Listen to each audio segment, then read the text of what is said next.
Welcome back. ప్రతి polling station లో web casting జరుగుతుంది. ప్రాంగణం లోపల వెలుపల సీసీటీవీ కెమెరాలను ఏర్పాటు చేశారు. పోలింగ్ రోజు అంతటా డ్రోన్లు నియోజకవర్గాన్ని పర్యవేక్షిస్తాయి. సమావేశాలు లేదా అనుమానాస్పద కదలికలను గుర్తించి డ్రోన్ల నుంచి వచ్చే చిత్రాలను నిజ సమయంలో పర్యవేక్షిస్తారు. జనసమూహం లేదా అనధికారిక కార్యకలాపాలు గుర్తించినట్లయితే వెంటనే బృందాలను పంపుతారు అని కర్ణన్ అన్నారు. పోలీసుల మోహరింపు భద్రతను నిర్ధారించడానికి, ఓటర్లను బెదిరించకుండా నిరోధించడానికి 3 అంచెల ఏర్పాటు చేశారు. పారామిలిటరీ దళాలు లోపలి కార్డన్ను, రాష్ట్ర పోలీసులు 2వ అంచెను, రిజర్వ్ పోలీసులను బయటే అంచెను కాపాడుతాయని Hyderabad joint commissioner of police Tabsir Iqbal వివరించారు. హైదరాబాద్ నగర్ పోలీసులు ఎన్నికల అధికారులతో సమన్వయంతో డీసీపీలు, అదనపు ఎస్పీలు, ఏసీపీలు, ఇన్స్పెక్టర్లు, సబ్ ఇన్స్పెక్టర్లు, ఆర్మ్డ్ రిజర్వ్ పోలీసులు, హెడ్ కానిస్టేబుల్స్, మహిళా కానిస్టేబుళ్లు, హోంగార్డులతో సహా 1761 మందిని సిబ్బందిని మోహరించారు.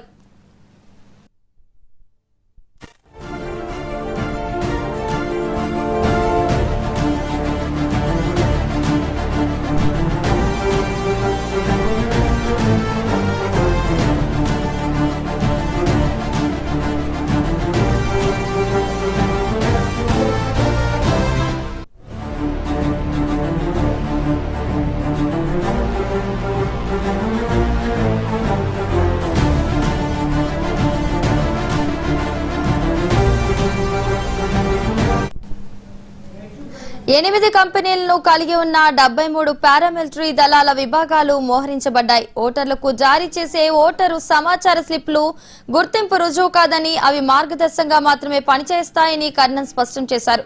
ఇక ఇదే అంశంపై మరింత సమాచారాన్ని మా ప్రతినిధి శ్రీనివాస్ అందిస్తారు. శ్రీనివాస్, చెప్పండి. రేపు ఉదయం జూబ్లీహిల్స్ ఉప ఎన్నికకు సంబంధించి పోలింగ్ స్టార్ట్ అవుతుంది. ఉదయం 7 గంటల నుండి సాయంత్రం 6 గంటలకు ఈ పోలింగ్ ప్రక్రియ స్టార్ట్ అవుతుందని చెప్పొచ్చు. ఈ నేపథ్యంలో కూడా పోలింగ్కి సంబంధించి అన్ని ఏర్పాట్లు ఇప్పటికే పూర్తి చేశారు. ఎన్నికల అధికారి ఆర్వి కర్ణన్ ఆధ్వర్యంలో కూడా అన్ని పోలింగ్ కేంద్రాలు మొత్తం 407 పోలింగ్ కేంద్రాలు ఉండగా 407 పోలింగ్ కేంద్రాలకు సంబంధించి ఏర్పాట్లన్నీ పూర్తయ్యాయి. అదేవిధంగా పోలింగ్ కేంద్రాలకు ఇప్పటికే ఏదైతే కోట్ల విజయభాస్కర్ రెడ్డి స్టేడియం నుండి అన్ని 407 పోలింగ్ కేంద్రాలకు ఈవీఎంలని ఇప్పటికే అధికారులు తరలించారు. అదేవిధంగా ఈవీఎంల దగ్గర పటిష్ట భద్రత కూడా ఏర్పాటు చేశారు. పోలింగ్ కేంద్రాల వద్ద కూడా భారీగా పోలీసులు ఇప్పటికే మోహరించున్నారు. మొత్తం ఏదైతే జూబ్లీహిల్స్ ఉప ఎన్నిక నేపథ్యంలో కూడా 7 డివిజన్లలో కూడా ఇప్పటికీ మొత్తం ఏదైతే ఈ పోలింగ్కి సంబంధించిన సామాగ్రి అంతా తరలించారని చెప్పొచ్చు. అయితే మొత్తం అంటే 139 పోలింగ్ ప్రాంతాలు ఉండగా అంటే 58 మంది అభ్యర్థులు బరిలో ఉన్న నేపథ్యంలో కూడా 139 పోలింగ్ ప్రాంతాలు ఉన్నాయి, 407 పోలింగ్ బూత్లు ఉన్నాయని చెప్పొచ్చు. అయితే మొత్తం 2060 మంది పోలింగ్ సిబ్బంది కూడా రేపు ఈ పోలింగ్ ప్రక్రియలో పాల్గొంటున్నారని చెప్పొచ్చు. సో ఈ పోలింగ్ సిబ్బందికి ఈ రోజుకే అందరూ అక్కడికి చేరుకొని కోట్ల విజయభాస్కర్ రెడ్డి స్టేడియం దగ్గరికి చేరుకొని అక్కడి నుండి ఈ పోలింగ్కి సంబంధించిన సామాగ్రిని అంతా ఎవరికి ఎక్కడైతే కేటాయించారో వారి ఆ ప్లేస్లోకి ఇప్పటికే తరలించారు. అయితే ఈ పటిష్ట భద్రత మధ్య వాళ్ళకు ప్రత్యేక వాహనాలలో కూడా పోలింగ్ సిబ్బందిని ఆ కేంద్రాలకు తరలించారని చెప్పొచ్చు. ఇప్పటికే వారు అక్కడికి చేరుకొని పోలింగ్ కేంద్రాల్లో కూడా ఈ సామాగ్రిని అంతా సెట్ చేసి పెట్టారు. సో ఈ నేపథ్యంలో కూడా మొత్తం ఏదైతే 595 ఏదైతే వివి ప్యాడ్స్ కూడా అక్కడ ఏర్పాటు చేసిన పరిస్థితి. మొత్తం 561 కంట్రోల్ యూనిట్లు కూడా ఈ పోలింగ్కి సంబంధించి ఉన్నాయి. అయితే మొత్తం 2394 మంది బ్యాలెట్ 94 బ్యాలెట్ యూనిట్లు కూడా ఈ పోలింగ్లో ఉపయోగిస్తున్నారు. సో ఈ క్రమంలో కూడా ఇప్పటికే ఈ యూనిట్లకు సంబంధించిన అన్ని అక్కడికి చేరుకున్నాయని చెప్పొచ్చు. అయితే సమస్యాత్మక ప్రాంతాలు 226 సమస్యాత్మక ప్రాంతాలు ఉన్నాయని చెప్పొచ్చు. మొత్తం 407 ఏదైతే ఈ కేంద్రాల్లో 226 ఉన్న నేపథ్యంలో కూడా అక్కడ ఇంకా మరింత పటిష్ట భద్రత కూడా ఏర్పాటు చేశారు. ఇప్పటికే పారామిలిటరీ దళాలు అక్కడికి అంటే మొత్తం పోలింగ్ కేంద్రాల దగ్గర పహారా కాస్తున్నాయి. అదేవిధంగా ఇటు స్టేట్ పోలీసులు అదేవిధంగా సిఆర్పిఎఫ్ బలగాలు కూడా పెద్ద ఎత్తున మోహరించున్నాయి. మరొక వైపు ఇప్పటికే ఏదైతే జూబ్లీహిల్స్ నియోజకవర్గంలో కొత్త వారు ఎవరైనా తిరిగినా సరే వారి ఐడెంటిటీ కార్డు అంటే చూపించి మరి వారిని లోకల్ వాళ్ళు అయితే ఉంచుతున్నారు, లేదంటే బయటికి పంపిస్తున్నారు. చేశారు పోలీసులు స్వయంగా. ఎందుకంటే ఎలాంటి ఇబ్బందులు తలెత్తకుండా పోలింగ్ ప్రక్రియను సజావుగా సాగేందుకు కూడా అధికార యంత్రాంగం ఇటు పోలీసులు సీరియస్గా చూస్తున్నారు. అదేవిధంగా ఎందుకంటే ఎక్కువ జూబ్లీహిల్స్ నియోజకవర్గంలో సెన్సిటివ్ ప్లేసెస్ ఉన్నాయి కాబట్టి సెన్సిటివ్ ప్లేసెస్ ఉన్న నేపథ్యంలో కూడా ఎలాంటి ఇబ్బందులు తలెత్తకుండా చూడాలనేది ప్రధానంగా ముఖ్య ఉద్దేశం. కాబట్టి ఇప్పటికే 250 మందికి మొత్తం రౌడీ షీటర్లను కూడా బైండ్ ఓవర్ చేశారు. సో ఈ బైండ్ ఓవర్ చేసి ఎవరిని బయట కొత్త వ్యక్తులను లోపలికి రానియట్లేదని చెప్పొచ్చు.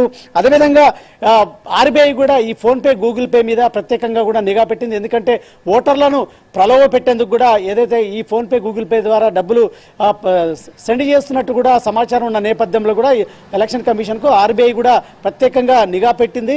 అలాంటి ఏమైనా ట్రాన్సాక్షన్స్ జరిగితే మాత్రం ఖచ్చితంగా వారిపై చర్యలు తీసుకునే విధంగా కూడా ప్లాన్ చేశారు.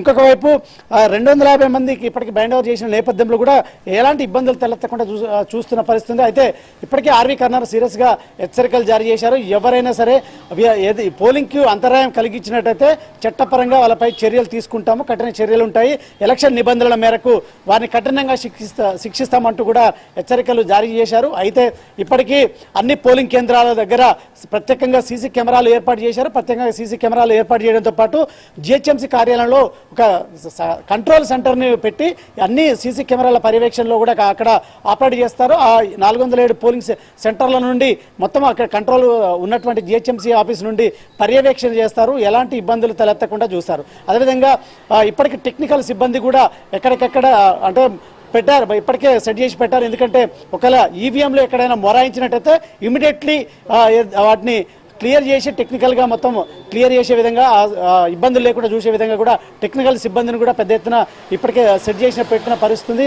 అదేవిధంగా సెన్సిటివ్ ప్రాంతాల్లో ప్రత్యేకంగా బలగాలు వీటికి సంబంధించి పారగాయడం, అదేవిధంగా కంట్రోల్ సెంటర్ నుండి 226 సెంటర్లో ఫోకస్ పెట్టి ప్రత్యేకంగా ఎలాంటి ఇబ్బందులు తలెత్తకుండా అదేవిధంగా ఎలాంటి అల్లరి మూకలు అంటే గొడవలు చెలరేయకుండా కూడా చూస్తున్న పరిస్థితి. ఎందుకంటే 3 ప్రధాన పార్టీలు సీరియస్గా ఈ ఎన్నికను తీసుకున్నాయి. ఖచ్చితంగా గెలవాలని 3 పార్టీలు తీసుకున్న నేపథ్యంలో కూడా అందరినీ పోలింగ్ స్టేషన్లకు తరలించేందుకు అన్ని పార్టీలు తమ ప్రత్యేక వాహనాలను కూడా ఇప్పటికే సిద్ధం చేసి పెట్టాయి. ఉదయం పూట పోలింగ్ కేంద్రాలకు తరలించేందుకు కూడా ప్రత్యేకంగా కూడా 3 పార్టీలకు సంబంధించిన నేతలు మొత్తం వాహనాలు సిద్ధం చేశారు. అయితే ఈసారి ఎన్నికల కమిషన్ ఒక గంట సేపు ఎందుకంటే ఓటర్లు మొత్తం ఎక్కువ ఉన్న నేపథ్యంలో 4,01,365 మంది ఓటర్లు జూబ్లీహిల్స్ నియోజకవర్గంలో ఉన్న నేపథ్యంలో కూడా పోలింగ్ ఎక్కువ నమోదు కావడం కోసం అదేవిధంగా ఎక్కువ ఓటర్లు ఉన్న నేపథ్యంలో కూడా మరొక 5 గంటలకి ముగియాల్సిన పోలింగ్ అనేది 6 గంటల వరకు కూడా కొనసాగిస్తున్నారు. ఈ నేపథ్యంలో కూడా ఆ విధంగా అందరినీ తరలించేందుకు కూడా ప్రయత్నం చేస్తున్నారు. ప్రధానంగా ఏదైతే ఈ పోలింగ్కి సంబంధించి ఏదో దివ్యాంగులు వృద్ధులకు ఇంటి దగ్గరే ఓటు ఉపయోగించుకునే విధంగా కూడా ఎన్నికల కమిషన్ ప్రత్యేకంగా వారికి ప్రత్యేక సదుపాయాలు కూడా కల్పించింది. సో ఈ క్రమంలో కూడా వృద్ధులు దివ్యాంగులు ఎవరైనా ఉంటే మాత్రం ఖచ్చితంగా వారు ఇంటి దగ్గరే ఓటు వినియోగించుకోవచ్చు. ఈ క్రమంలో కూడా ఆ పోలింగ్ సిబ్బంది మాత్రం వారికి ఓటు వినియోగించుకునేందుకు కూడా వారికి అక్కడ నుండి ఇంటి దగ్గర నుండి సహకరిస్తారని చెప్పాలి. ఈ విధంగా అన్ని ఏర్పాట్లు అయితే పూర్తి చేసి రేపు ఉదయం 7 గంటలకు ఈ పోలింగ్ ప్రక్రియ ప్రారంభమవుతుంది, సాయంత్రం ముగుస్తుంది. కాబట్టి అందరూ ఓటు వినియోగించుకోవాలి. రాజ్యాంగం కల్పించినటువంటి ఓటు ఖచ్చితంగా ప్రతి ఒక్క ఓటరు వినియోగించుకొని ఈ ఓటింగ్లో పాల్గొనాలని ఎన్నికల కమిషన్ ఇప్పటికే రిక్వెస్ట్ చేస్తుంది. అందరూ పాల్గొనేందుకు కూడా రావాలంటూ కూడా చెప్తున్న నేపథ్యం. అదేవిధంగా ఇటు ఎన్నికల కమిషన్ కూడా ప్రత్యేకంగా వాహన సిద్ధం చేసింది, ఎలాంటి ఇబ్బందులు తలెత్తకుండా. అదేవిధంగా ఆ పోలింగ్ కేంద్రాల వద్ద ఓటర్లకు మంచినీటి సౌకర్యంతో పాటు అదేవిధంగా ఏమైనా అసౌకర్యానికి గురి కావడం, అనారోగ్యం పాలైన ఏమైనా ఇబ్బంది అయితే మాత్రం వారికి అక్కడ ప్రత్యేకంగా ఒక కౌంటర్ ఏర్పాటు చేసి అక్కడ ఏదో వైద్య సిబ్బందిని కూడా ఉంచిన పరిస్థితి ఉంది. సో ఈ క్రమంలో కూడా అన్ని రకాల ఏర్పాట్లు అయితే పూర్తి చేశారు. రేపైతే ఉదయం 7 గంటల నుంచి ఈ ఉప ఎన్నిక సంబంధించిన ఓటింగ్ ప్రక్రియ ప్రారంభమవుతుందని కూడా చెప్పొచ్చు. అలాగే శ్రీనివాస్, పోలింగ్ రోజున వాతావరణం వల్ల గానీ లేకపోతే ట్రాఫిక్ వల్ల గానీ ఏమైనా ఓటింగ్ శాతంపై ప్రభావం చూపే అవకాశం ఉందంటారా? అయితే జూబ్లీహిల్స్ నియోజకవర్గం వరకు ఆంక్షలు ఉన్నాయి. అదేవిధంగా బయట వ్యక్తులు ఇక్కడ తిరగడానికి లేదు. దీంతో పాటు భారీ వాహనాలని జూబ్లీహిల్స్ నియోజకవర్గంలో రానివ్వకుండా ప్రత్యేకంగా జూబ్లీహిల్స్ నియోజకవర్గ పరిధిలో ఉన్నటువంటి 7 డివిజన్లకు సంబంధించి బారికేడ్లు ఏర్పాటు చేశారు. ఓన్లీ జూబ్లీహిల్స్ నియోజకవర్గ పరిధిలో ఉన్నటువంటి ఓటర్లను లోపలికి రావడానికి. ఎందుకంటే జూబ్లీహిల్స్ నియోజకవర్గంలో ఓట్లున్న మరి కొంతమంది పక్క డివిజన్లలో నివాసాలు ఉంటున్న నేపథ్యంలో కూడా వారు ఇక్కడికి వచ్చేందుకు ప్రత్యేకంగా ఏదైతే ఓటర్ ఐడితో పాటు ఓటింగ్ స్లిప్ను చూపిస్తేనే ఈ డివిజన్లోకి నియోజకవర్గంలోకి అనుమతించే విధంగా కూడా వెసులుబాటు కల్పించారు. కాబట్టి బయటి వ్యక్తులు ఎవరు రానికుండా చూస్తున్నారు. అదేవిధంగా బయటి వాహనాలను కూడా లోపలికి రానియట్లేదు. ట్రాఫిక్ ఎలాంటి అంతరాయం కలగకుండా కూడా చూస్తున్న పరిస్థితి. సో ఉదయం 7 గంటల నుండి సాయంత్రం 7 గంటల వరకు. అందుకే ఒకవేళ అలాంటి ఇబ్బందులు ఏమన్నా ఓటర్లు జూబ్లీహిల్స్ నియోజకవర్గాలకు వచ్చి పోలింగ్ బూత్లో ఓటు వేయడానికి ఏమన్నా ఇబ్బంది అవుతుందనే ఒక టైం అయిపోద్దనే ఉద్దేశంతో కూడా 1 గంట సేపు ఇంకా ఎక్కువ అదనంగా టైం కేటాయించారు. కాబట్టి సో అలాంటి ఇబ్బందులు తలెత్తకుండా ప్రత్యేకంగా కూడా చర్యలు తీసుకున్నారు.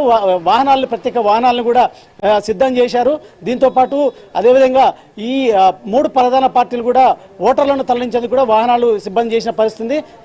ట్రాఫిక్ ఆంక్షలు జూబ్లీహిల్స్ నియోజకవర్గ పరిధిలో ట్రాఫిక్ ఆంక్షలను కూడా విధించిన పరిస్థితి. పోలీసులు భారీ బందోబస్తు కూడా జూబ్లీహిల్స్ నియోజకవర్గ పరిధిలోని సరౌండింగ్ లో భారీ బందోబస్తు కూడా ఏర్పాటు చేశారు. ఎందుకంటే ఆ బయట నుండి కూడా ఎవరైనా అల్లరి ముక్కలు గొడవలు చేసే నేపథ్యం, ఏమైనా గొడవలు కూడా సృష్టించడానికి కూడా వీలు లేకుండా కూడా సీసీ కెమెరాల పహారాలో జూబ్లీహిల్స్ నియోజకవర్గం మొత్తం ఉంది. ఎందుకంటే ఒకవైపు కమాండ్ కంట్రోల్ సెంటర్ నుంచి ఆపరేట్ చేస్తున్నారు. మొత్తం అంటే హైదరాబాద్ కోసం కమాండ్ కంట్రోల్ సెంటర్లో 12,000 కెమెరాలు ఉంటే జూబ్లీహిల్స్ నియోజకవర్గ పరిధిలో ఉన్నటువంటి కెమెరాలను ప్రత్యేకంగా కూడా ఇటు కంట్రోల్ చేస్తూ కూడా పర్యవేక్షిస్తున్నారు. మరోవైపు జిహెచ్ఎంసీలో కూడా కంట్రోల్ రూమ్ ఏర్పాటు చేసిన నేపథ్యంలో కూడా ఆ కెమెరాలు పోలింగ్ కేంద్రాల్లో ఉన్నటువంటి కెమెరాలు కావచ్చు, అదేవిధంగా చుట్టుపక్కల ఉన్న కెమెరాలను ఆపరేట్ చేస్తున్నారు. ఎలాంటి ఇబ్బందులు తలెత్తకుండా, ఎవరైనా గొడవలు సృష్టించకుండా ఉండకుండా ప్రత్యేకంగా చర్యలు తీసుకుంటున్నారు. పోలీసులు ఆ విధంగా కూడా నిఘా పెంచారని కూడా చెప్పొచ్చు. ఒకవైపు నగర పోలీస్ కమిషనర్ సజ్జనార్తో పాటు ఇటు ప్రత్యేక జాయింట్ కమిషనర్లు, అదేవిధంగా ఇటు డీజీపీ కూడా ప్రత్యేకంగా ఈ జూబ్లీహిల్స్ నియోజకవర్గంపై ప్రత్యేకంగా ఫోకస్ పెట్టి ఇబ్బందులు తలెత్తకుండా చూస్తున్నారు.